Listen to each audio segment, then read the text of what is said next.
I am NateWL777 and this is Character Piece. Today we'll be reviewing an anime by the name of Castlevania. This was released in 2017. It is a Netflix anime. There is 12 episodes currently available, 4 for the first season, 8 for the second season, though there is a third season announced, so we'll be looking for that. This is a drama, dark fantasy, action-adventure, horror anime. When Dracula's wife is accused of witchcraft and burned at the stake, Dracula takes it upon himself to wipe out the human race, which he already did not like.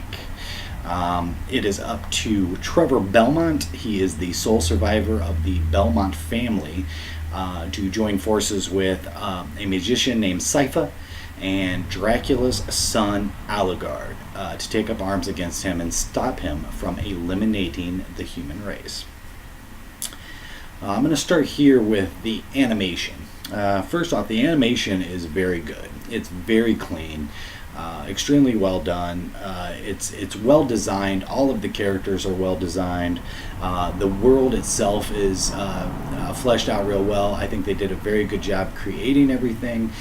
This is an example of one that has stereotypical things like castles or fields, houses and little farm communities, but it doesn't seem to be weak at all. It's definitely detailed. It's definitely made well. This animation flows extremely good from start to finish. Right away when you first start watching it, you can tell this is very in-depth created and very in-depth drawn. Brings me to the story. The story is also extremely well done. This is a deep story. There's a lot of depth to what it's talking about, a lot of very good emotion being drawn, and I think they do a very good job of pitting the sides together. There is a good side and there is a bad side. However, both of them's motivations are definitely shown, and I think that it allows you to be able to relate to both sides as well. This isn't just, hey, these are the good guys, these are bad guys, and that means that the story is done extremely well. It kept me very, very interested. I mean, I flew through this. This is actually the second time I've watched it. I went back and watched it because I wanted to make sure I had everything I wanted to talk about in this review, but I knew that I liked the story from the first time I watched it as well. But like I said, it kept me very interested. I watched this very quickly. This is one of those ones where I probably stayed up a little later than I should have and was tired the next day for work a couple times because I wanted to keep watching it and not shut it off. That says a lot about the story. Action was very common in this. There are some episodes I think that go with a little less action. It's a lot of some talking, some exposition, but none of it seems forced. None of it seems like they were killing time or trying to fill anything. It seems like all of it was extremely necessary to the storyline. They do a very, very good job in that sense. Like I said, there is some slowness that happens, but I don't think any of it was bad or unnecessary. I think that the subtleness and slowness just helped build the characters and help build the storyline, and that's what its purpose was, and I think that they did a very, very good job with that.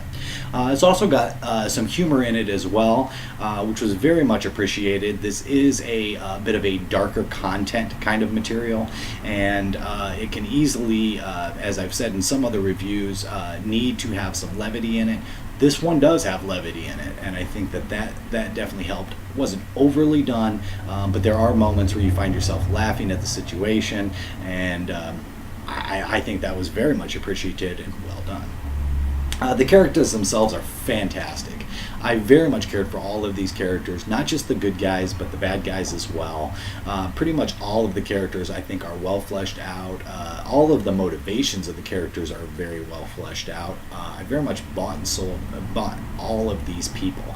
I bought their motivations. I bought their the moments that they had of vulnerability and like I said, they do a really good job of even painting Dracula out as very emotional and again bought his motivation for it all. So good or bad, they did a really good job of fleshing these people out.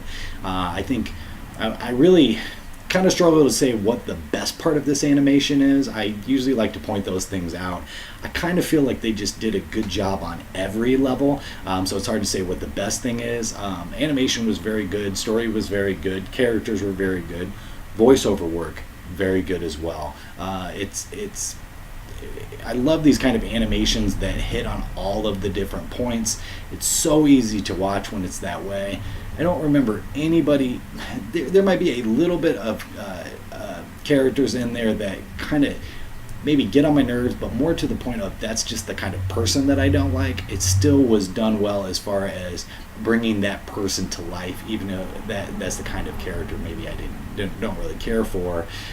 They still were definitely well put together, and again, dialogue. The voiceover work was good, but the dialogue as well is very good. It's very good, even in slow moments.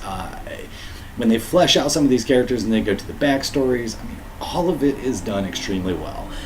Very high on this. As far as for it being for kids, which is something I do in all of my anime reviews, I would say this is not for kids. There's actually very little sexual stuff in it, which I was surprised by. I don't remember any nudity, though I think maybe there was a little bit that I kind of missed in the background. There's a lot going on, and again, this is very detailed, so maybe there was a little bit of that in the background that I missed. There is definitely some sexual talk, especially a couple of the characters. They say things, but with that said, it's all about the violence and the gore and the blood and the guts, which there is a lot of that. I even struggled when I was going through putting together clips to show people what the animation and style of the story was going to be, of being able to find stuff that I could put together without it being too gory and stopping at the right moments, because there's a lot of gore and a lot of blood in this thing. Now, I'm not typically that kind of person. I don't really care for over exaggeration of blood and guts. It's really not my thing. But this story specifically does a very good job of intertwining that to advance the story, and it definitely works on that level.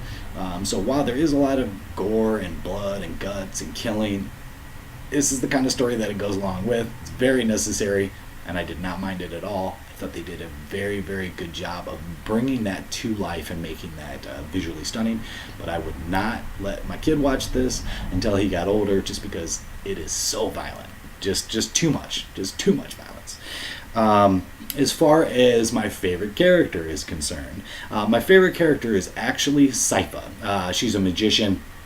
And she brings a lot of levity, I think, to the situation. She brings a lot of humanity to it. There's a lot of darkness in this. Obviously, you can tell by the content that's where they were going. Even from the heroes themselves, they've had traumatizations in the past, didn't have very good childhoods, that kind of thing. But she joins into with this group of these two guys and her. She brings a lot of humanity to it. She's very caring. I really enjoyed the fact that they made her a very strong character. She had a lot of skill set. She had a lot to do in here, and she wasn't defeminized. You can feel however you want about that. I really enjoy strong female characters that are still feminine. I think that they did a very good job of making her still be feminine while also making her still be strong and kick butt. She did kick butt. She was a lot of fun. Definitely my favorite character. I enjoyed her a lot. So, Sypha.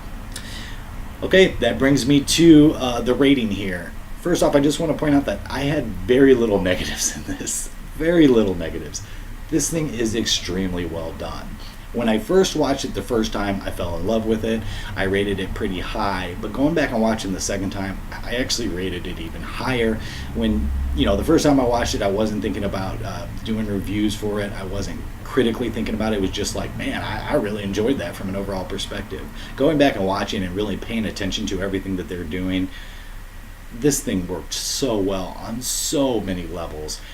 As far as like the new age of animes, that I would say, like, there was a heyday that I believe existed where you get things like Full Metal Alchemist and even Cowboy Bebop, Samurai Champloo, Afro Samurai. This is like the heyday of animation. That day has gone and passed. I find a lot of the animes that are made today do not get on that high of a level. There are some, but very little. This has been the best of the newer stuff that I've watched. It is so good. I'm going to give this a 9.5, which, just for the record, is tied for my second favorite anime of all time. I believe that this is, after watching this again. My first, obviously, is Cowboy Bebop. I haven't done a review on that. I'm not sure that I will. We'll see. Maybe one day I will. That is my number one overall rated film. I'm not going to give you that rating until I do a review of it. Animation, not film. And Michiko and Hatchin has always been considered my second favorite, with Steins Gate coming in third. Yes, I love lists. I love rating things. But Michiko and Hatchin is a 9.5 to me. If you go back and you can watch that review, I've already done that one. And I encourage you to go watch that review. This one is right up there with it. I give this a 9.5. To me, it was flawless, and I cannot wait to see a third season of this. I'm so excited for a third season of this. Again, I love these animes that get me excited again about watching anime. A lot of them you watch, it may be a little bit hard to get through. You're kind of like, cool, I'm going to do a review on this. It's fun to watch. It's good. There's been a lot that I've done that are in the 8 point whatever ranges. A B. Those are B ratings. Very few of them have gotten into the A rating category of the newer ones that I've done. So I'm really excited to watch these things. And Castlevania really does a good job. So yeah, 9.5. I am going to go ahead and share a link, as I do in all of my anime reviews. The link that I share will not be towards Netflix, obviously, but I encourage you, please watch this on Netflix. Give it a rating, give it a thumbs up if you like it. I really, really want to encourage a lot of this anime on Netflix. I love that it's there, especially when it's their own, stuff that they buy and put their own name on. I want to encourage more of that, and I want to definitely encourage the good ones. There are some bad ones. I will be doing some reviews of those coming up. But I wanted to make sure to get this one out there, Castlevania, because it is so good. If you haven't seen Castlevania, just shut this review off and go watch it. I very, very highly, highly recommend it. I suggest it. Go watch it. Let me know below. Do I rate this too high? Did you like it? Is there a different character besides Sypha that you liked a lot? I could definitely see that. There was very, very many of these characters that I liked and cared about. Ultimately, Sypha was my favorite. Argue with me. Tell me your thoughts. Did you like Sypha? Did you think she was a good character as well? Anyways, thanks for watching. I really appreciate when people watch these. If you got anything out of this, give me a like, give me a subscribe. Appreciate the view, and I look forward to seeing you again.